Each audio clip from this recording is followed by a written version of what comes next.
My birthday was a couple weeks ago and I got a lot of hunting and fishing related gifts. So today I'm going to be showing you guys those gifts, and one of them is a tackle box. So I'll also be showing you guys my whole tackle box setup and all my lures and stuff like that. And I will start by showing you guys that tackle box. So let's get into it. Here's what it looks like before I added any of my lures into it and started to organize it.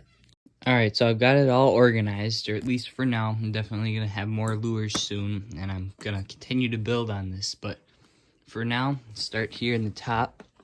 You can see I got these two big boxes here. I got some baits and some supplies over here. I'll show you guys that. So we got some spinner baits and buzz baits here. They didn't fit in any of the boxes, so I just had to kind of put them in a bag. Got a little beetle spin here. Got a box of frogs. We got some little swim baits, I think it's called. And then got a fish scaler. Got some soft plastics to jig with. They have to stay in this little bag so they keep their nice garlic scent. Got some extra hooks. You guys might remember this rod.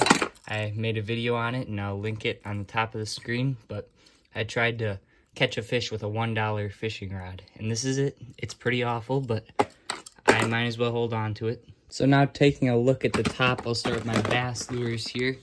And these could be used for walleye too, or really anything, but this is a work in progress. Got a lot more space to fill this up, but this one's homemade on the top, this one's bought. Got another small little guy. These would work great for bass, could catch walleye with them. Got some of these. Then we got a homemade red stag bait. It's kind of like a bucktail, but I shot the red stag and my grandpa made this for me, which is really cool. Same with the turkey tail. But got some cool stuff in here. And yeah, it's going to be exciting to use this year. And I'll show you guys the muskie baits next. So here's the northern bass and muskie box. Like I said before, this is mostly for muskie, but you can catch northerns with this stuff easily. And bass would bite this too, especially the bigger ones. Spinners, stuff like that. Doesn't have the perfect organization, and I couldn't fit the spinner baits and buzz baits in here, but it works, and this is what I've got for now. So now that we went through this whole top compartment, I should probably point out that this thing on the top here, I don't have anything in there yet. I'm still kind of deciding, but I'm assuming if I have stuff that I'm using a lot, like a certain bait, I can just set it down in here. That'll be nice and easy. So now to the bottom compartment here. Open this up, and we got a bunch of stuff in here. So I'll start with the little guy. This one is pretty small, but it's got, right now, just some random hooks that I'll probably never use, and some, these go, I don't know exactly what they're called, but they go on the tip of a rod for ice fishing, and when you're jigging during ice fishing, it'll make it easier to tell when you have a bite, because it'll, like, twitch and stuff. So that's that little box. I'll add some little odds and ends into there. I don't have a label or anything for that. But right here we got a bunch of hooks and bobbers and weights and mostly stuff for pan fishing, but we also have like bigger hooks and bigger weights for other species as well. But this is a lot of that type of stuff. And then this last box here is pretty much all the way empty, but this is going to be like little soft plastic baits and stuff. And then I'm going to put those little jars of baits in here. So this is going to be like my panfish bait box. And I'm planning on making a lot of different soft plastic baits like this, because I got a 3D printer as well for my birthday. So I can print out soft plastic lures. And that's going to be super fun. And you'll have to look forward to that in future videos, because we don't have it set up yet. But it's going to be super cool to be able to design my own baits and then just add to my collection. So that's all I've got inside the tackle box. But one thing I added on the outside is some stickers. We got the Remy sticker. And then on this side, got the Redemption Blood Tracking sticker. So if you guys want some stickers or some other items, go to the link that I put the name of on the screen, or go in the description and click on the link there. That'll take you to my website where you can buy shirts or merchandise or stickers like this. But anyways, we've got a lot of different stuff to go through, so set that down. Now I will show you guys this.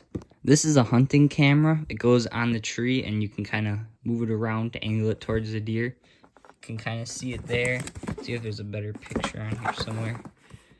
But it goes out a little ways, and it's an easy way to record by yourself. So since I'm gonna do some more hunting by myself in tree stands, this will be useful. And of course, I'm not gonna be super focused on the camera because I want to get the deer, but I can always leave it zoomed out and click record if I have time as one's coming in. Then maybe you guys will get to see the shot and we'll be able to relive the moment. I'm not gonna actually set this up today, but you'll see me using it in future videos. Next up, we got the deer calls. So I've got antler rattler right here, and then just a normal caller right here.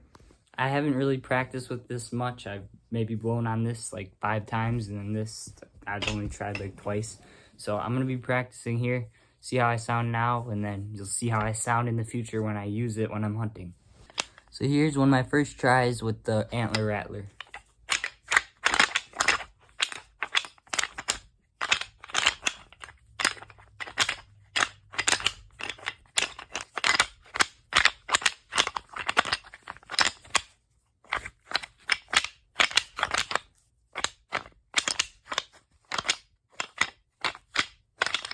So not gonna lie, that was kind of bad to start off, but it's an antler rattler, so it's not really that easy to mess up, and that would probably work just fine because it's just antlers crashing, and there's no like specific noise. This is the noise of antlers rattling together, and it'll work good if there's a buck in the area that thinks he's more dominant over this one, this pretend one, and wants to come in, and then I shoot it.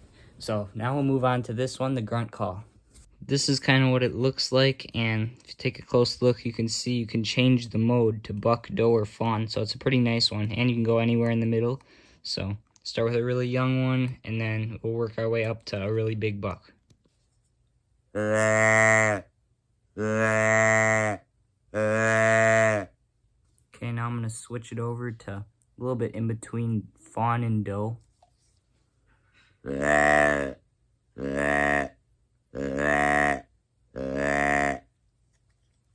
Okay, I'll go to doe now.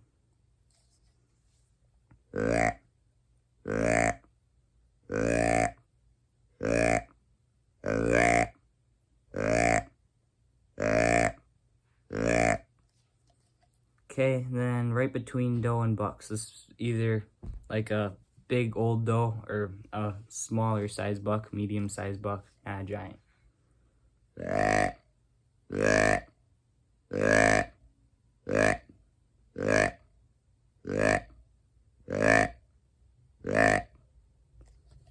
Okay, now I'm going to a big buck.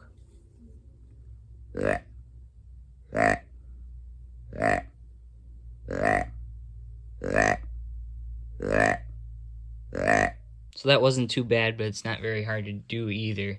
I could definitely get better, and I'll be practicing before I actually go out hunting with it. But a fawn, you have a lot longer noises like bleats, and then as you get older to like a big buck, then you want little short grunts. Next up right here, I've got an American flag deer blanket. So it's not really a hunting tool, but it'll be nice. I'll probably use it after I get back from hunting if I'm freezing. It's really soft, so it's kind of cool.